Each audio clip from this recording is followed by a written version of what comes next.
Well, I'm not sure exactly what he meant by talking about the other. I mean, the other is just a way of thinking about all of these things that we name spirit, God, demon, void.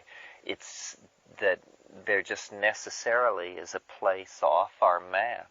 Whenever you have a map, it implies the part that is not on the map. And the other, the truly other, is... it lies outside the domain of language. It's like the unspeakable. All you can do is point at it, And the Gnostic idea of God was that it was totally other, that there was nothing in this universe that gave any clue whatsoever as to the nature of God, that was its essence, was to be completely other. But, the other trickles through and reverberates in our lives in all kinds of dimensions. I mean, the first other that you meet is the world. And at a later point in your development, your attachment to another human being can become a confrontation with the other. So it's just a way of shorthand signifying, right? the dimension that carries you beyond yourself into the things that you previously couldn't expect or imagine. Yeah, that's one notion of it. Or Wittgenstein's unspeakable. Or, I'm fond of quoting this poem by Trumbull Stickney, where he says, "I lean over your meaning's edge and feel the dizziness of the things you have not said." That's the other. It's the dizziness of the things unsaid, the things that lie beyond the edge of meaning. Part of the question has to do with, specifically in the mushroom experience at high doses, this sense of alien intelligence or other. Because I think it's like you said, in some of our systems of conceptions of God, many psychedelic experiences, at least with LSD and other or light dosages, is that I am connected to that, or I'm part of that thing.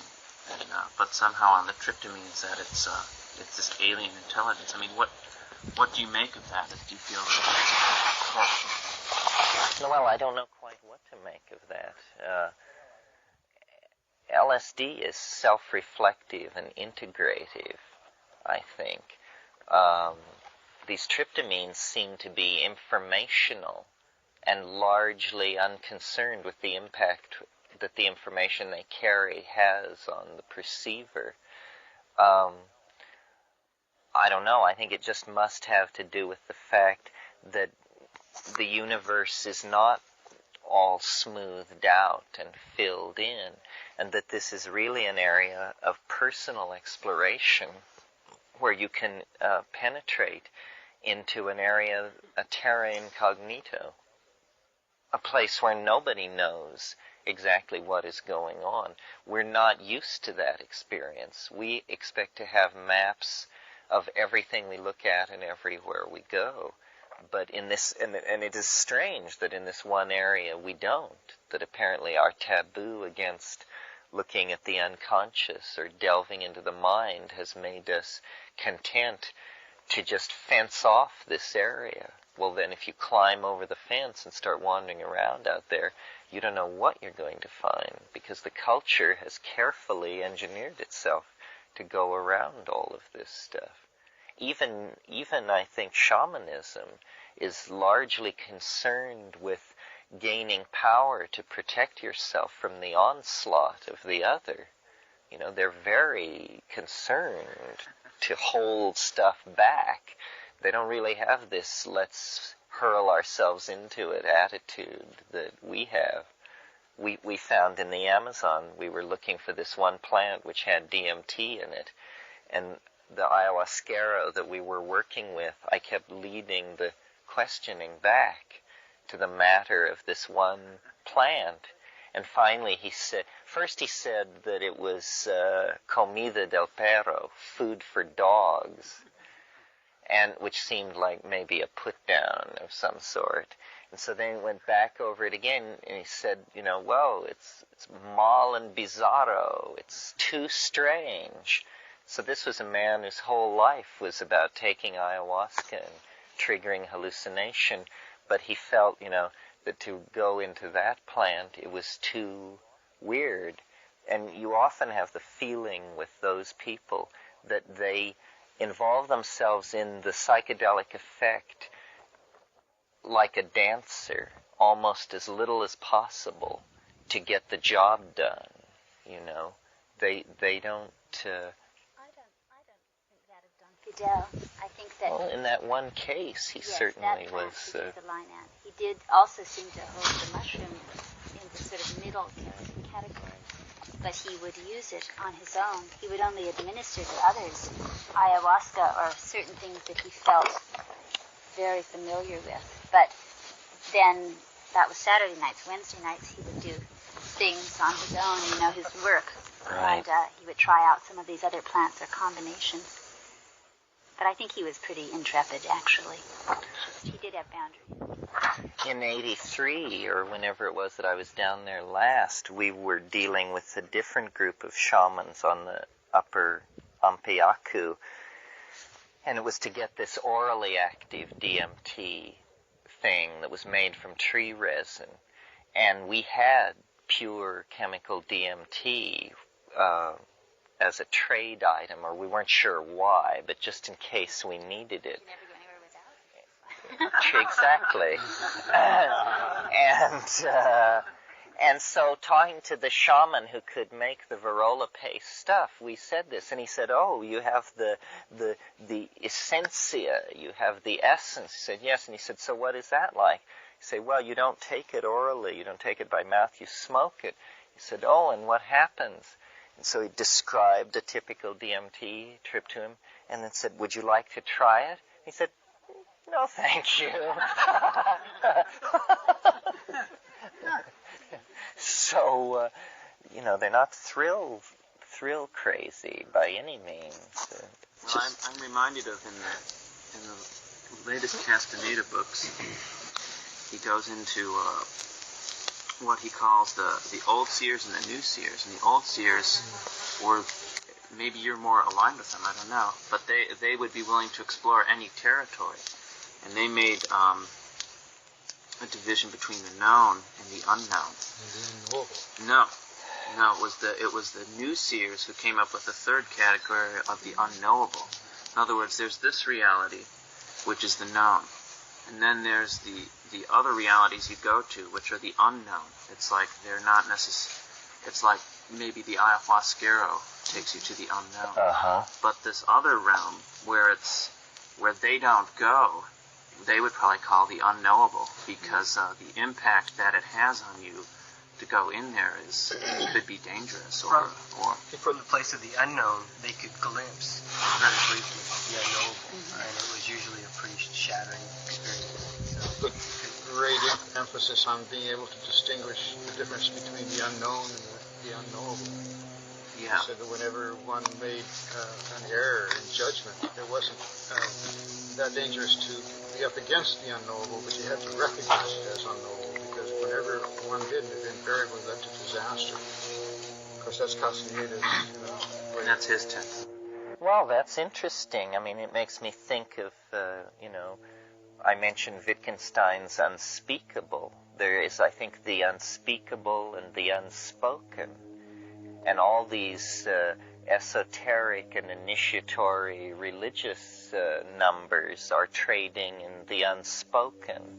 You come to them and they will whisper in your ear the previously unspoken teaching. They will give you an oral empowerment.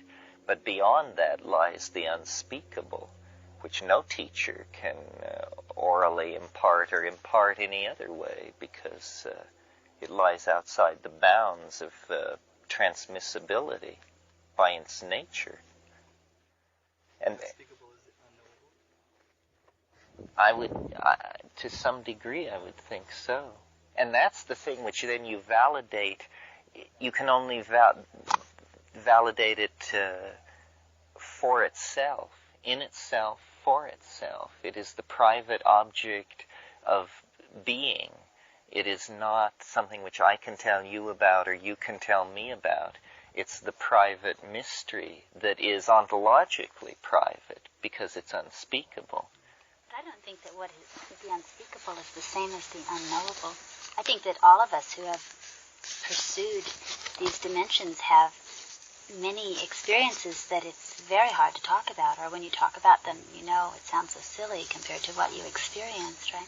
It's one of the challenges of having this kind of group discussion or these kinds of workshops is to try to talk about that. But there is, I think, a big area that just doesn't language, don't you? Don't you think? The ineffable is how I think of it, another word for it. Well, you can sort of chip away at it. I mean, the whole progress of human development is maybe slowly eroding the unspeakable and turning it into the spoken. I'd like to speak about that. That's what's been on my mind. And I'm glad you did that. Because in a way that is the process of everything from the very beginning to the very end. We as human beings on the planet are just somewhere in the middle of this whole process of the unknowable becoming the known.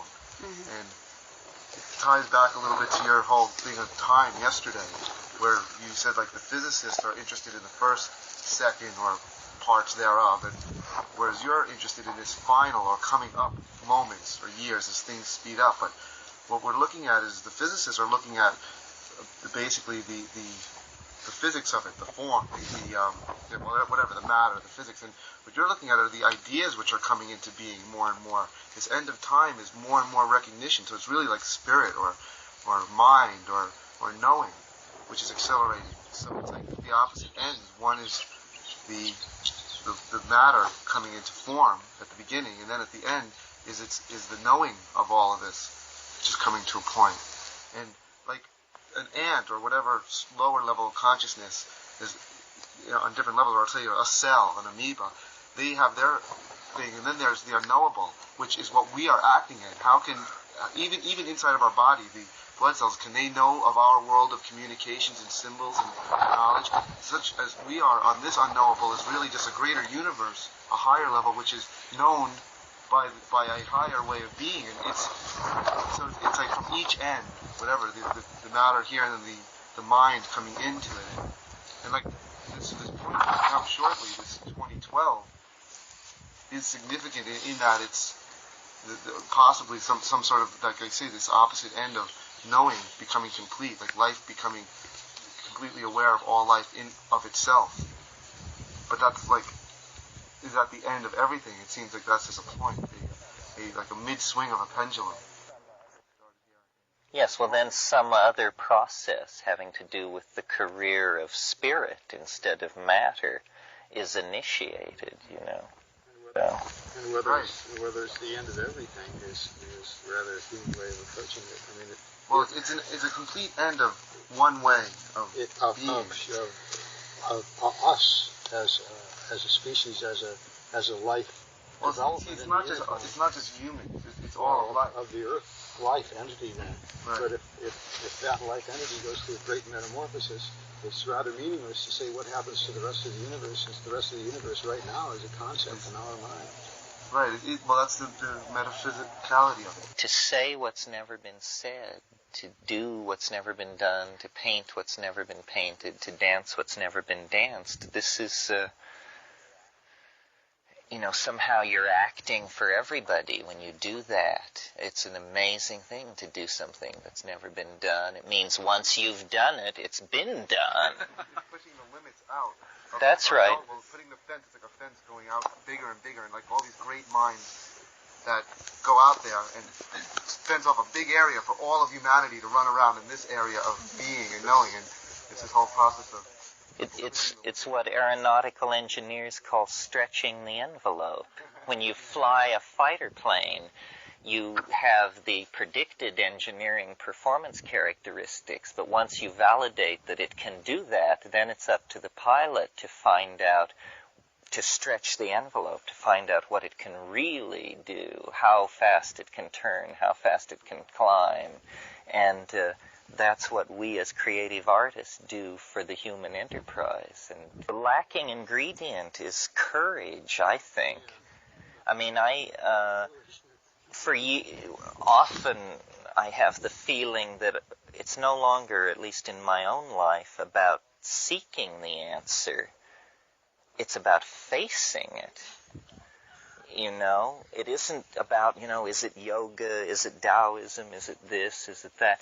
Now, I think that now I know, at least for me, what it is, but the answer is so appalling and requires such courage to execute it and carry it through that I don't know what to do.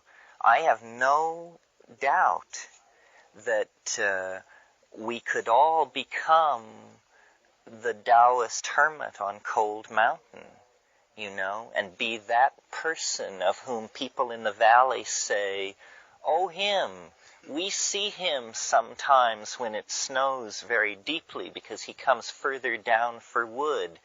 He comes and goes in the mist and never talks to anybody." We could all become that person. There are no barriers to ultimate spiritual attainment, but what about, your mortgage and your lover and your devotion to French chocolate and all of these things? I want my cake and eat it. That's tricky. Well, That's very, very tricky. Learn how to bake. Maybe these strange plants because it really all washes out. Maybe just for an hour of peaking, but it really puts all of that in perspective.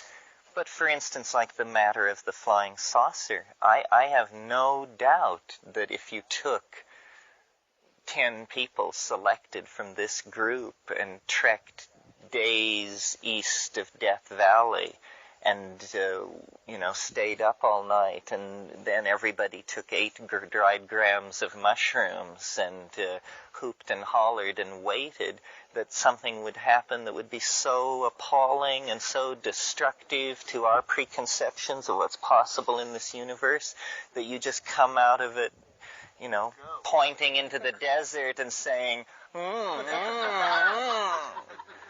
But I'm careful. I don't doubt that appalling things can happen, and that reality can be completely pulled to pieces. And I don't know what that means, but I want to really try and deal with that on my terms. And that's a kind of fear, it's a kind of holding back. That's why, I know people who seem to me superhumanly reckless. I mean, they tell me the things they do, and I just shake my head, because of the power, of the vistas, of the energies that they must have laid their hands on. It's too much for me. I'm a simple scholar and bookish collector type. I'm like Brother John here. We like our home and hearth. But that's the challenge, you see. That's the weird thing about the psychedelics. It is a path, but in a sense, it's the end of the path. And then what do you do? Now it's up to you. It's no more about, the guru says in 5 years you'll make progress, or if you just keep eating this spirulina or fiddling with your crystals or something. It's that, no, you've arrived. Now, what do you do with it? Are you really want to be a wandering figure at the edge of civilization, glimpsed occasionally in your tattered cloak with your wild ravings? Well, that's not the only option. Mitch and I were talking this morning about... Thank you, Tim. It's tough to do that with kids, see, I know. We were talking about envisioning something and how these plants help you to to generate a vision of something real that you want to create or organize in the world, and then they help you to have the discipline and the dedication to carry them out in the real day-to-day, telephone calls and how do I get the money for it kind of way. And that, I think, is a real strength that all of us have, and that it's one of the responsibilities of being granted the visions, is to make the visions then as real as you can. I mean, we do have our bodies here on earth for some time to come. We do have pleasure, of course, which we should all indulge in, but we also have responsibility to make it as much like, even if it's a small step, as much like that fantastic thing we can see in our visions. And I think that, it gives you the object, and then it helps you move toward it. And then we need to do that work and keep refreshing our vision if it gets weak or we start to give up on it, or if we need to shift direction slightly.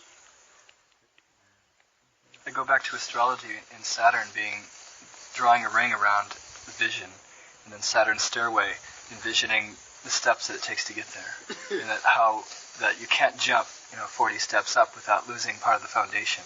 And that, as an artist myself, I'm finally getting to a place of patience and realizing that the slower it goes, the better it gets. And the statement that I like is, if I only had more time, I'd use less words to write. It's like choosing things carefully and allowing the process. And for years I was just like, I've got to get this out, I've got to, but not anymore. It's now I'm really seeing that slow, patient steps create a foundation strong enough to someday, even if it's not in this lifetime, to manifest that dream. If you use the quality of your daily life as your currency for how you're proceeding towards something, then you know if the quality of your daily life is good, deep, satisfying, and you have a goal, you're probably on the right path, right? If you're saying, God, it's just going to be hell for 3 years till I can get this project together, you maybe should think about it again, I see that process reflected on a greater scale in just the evolution of life itself, and that if life were to very quickly achieve the knowing pure spirituality, then what good is it? And that's like through humans and through all of our history and time. And so even this coming moment, 2012, that might just be like this reflection of another, even more ultimate. It most likely is. Yeah. And it's just that reflection, and it's really this endlessly drawn out patient process which is taking its time as long as possible so that every aspect will work into place or whatever. So it's just in every aspect.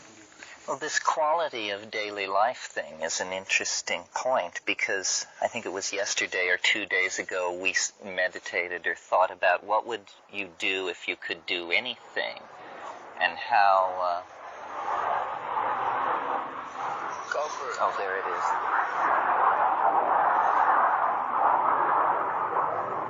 Stretching the envelope. Yes. And how you imagine... Or if a genie were to suddenly tell you had not 3 wishes but thousands, and you would begin to dabble in fulfillment, and then, of course, in all the trivial and superficial things I mentioned, palaces and Ferraris and all this, but then things like that you could move anywhere instantly. How would you choose to travel if you could move anywhere instantly? And things like that. Well, at La Chirera, these possibilities were so real to us that we actually grappled with it sufficiently to see how it would develop. And how it develops is you discover that if you can do anything, the only values which have any meaning, if you can do anything and have anything, are aesthetic values. So that if you could travel anywhere instantly, how would you travel? You would walk, obviously. Because it's so tasteful. Because it's so completing. It's such a complete reverence for space and time and your own body and the correctness of the situation. And time and time at La Chirera, someone would be doing something some way, and someone else would say, well, if you're omniscient, why don't you just make it be done? And the answer is because it's crass to do that. You know, the way to do things, if you can do anything, is to do them right. That's Zen, eh? Like Zen cooking is like that. I guess. But that realization of the total richness and correctness of the moment that's the correct interpretation of the attainment of these cities. Things would go on at La Chirera as an example of how the Tao works, where I would walk out into the jungle and there would be butterflies circling, and I would hold out my hand and speak to the butterflies with my mind and invite them to come down and land on my hand and display themselves. And the butterflies would do this. They would come and land in my open hand and turn and strut and show me all facets of themselves. And this would go on for like 2 or 3 minutes, where I would experience gratitude, reverence, delight, and then this other emotion, the need to show somebody else what I could do. And so then I would walk back to the camp, and smiling with a bizarre inward smile, I would select one of my campmates and ask them to walk out into the jungle with me. And then, to their horror, I would stand underneath this tree and gesture and ask for the butterflies to come down and land in my hand. And people would just turn away in a mixture of horror and embarrassment that anyone could be such a jackass, first of all, and that anyone could be so mentally deranged as to operate like that. And of course the butterflies would have nothing to do with me. And I would just be left just sputtering, you know, and it happened many times. Many times? Oh, no. Oh, many times. Gracious. Because there was But you took people and were left sputtering? Or did you... It was not only the butterflies. It was that as long as I had no ego, I could work magic. But it was magic that was the necessary magic. It absolutely had no use other than to make my life a more perfect work of art. As an example, we had a pot in which we cooked avena, oatmeal, every morning. It was our magic pot. And the scrubbing out of this pot was a major pain in the neck and was consequently a rotating camp duty. So in the height of this, it became my turn to scrub this pot. And I went down to the little spring where the sand was and squatted down by the water, and I picked up the sand and I rubbed it onto the pot to get ready to scrub it. And then I looked, and the black stuff was just flaking off. It was like easy off or something.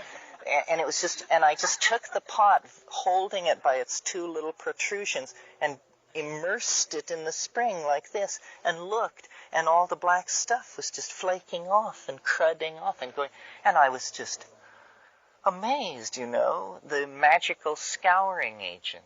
So then I went back to the camp and got my most severe critic, and again, smiling with inward benignness, I led them down to the river and said, I'm going to teach you how to wash a pot. The Zen master, you see.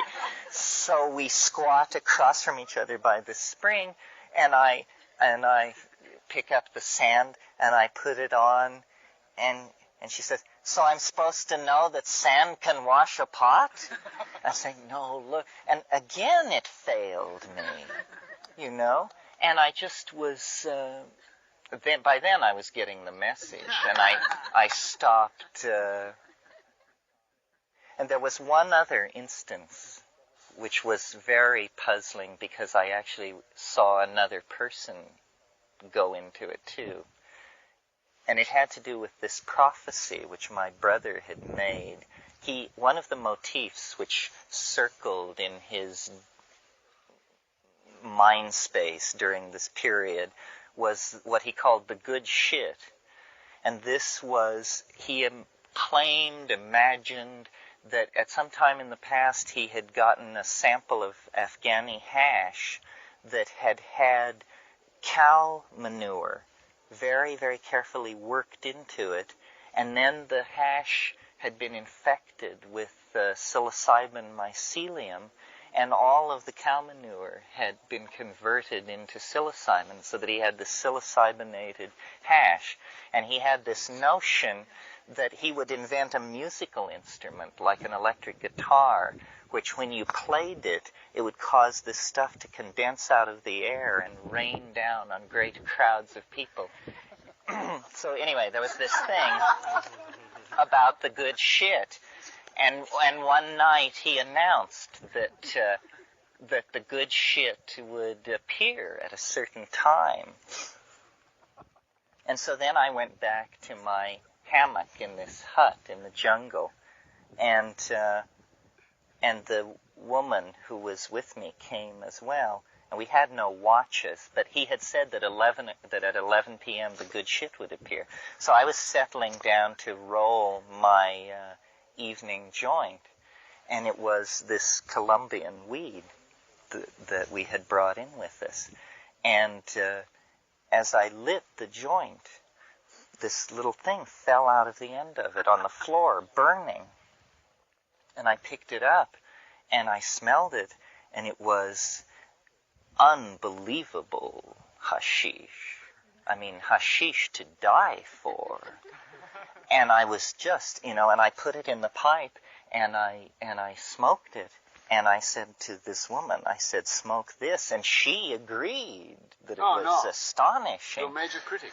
No, not my major critic. My major critic was back at the river. So then I looked, and I opened this baggie with this stuff, and I started smoking it, and it didn't change its physical appearance. It still looked like this Santa Marta gold, but the odor and everything was just the finest hash I've ever seen.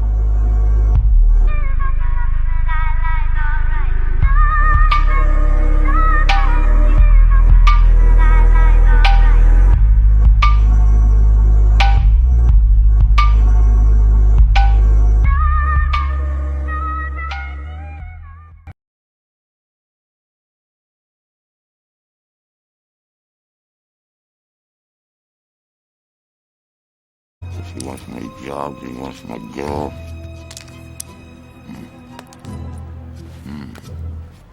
Hey, we all have a side that we try to hide. Ah! Ah! Ah! Ah!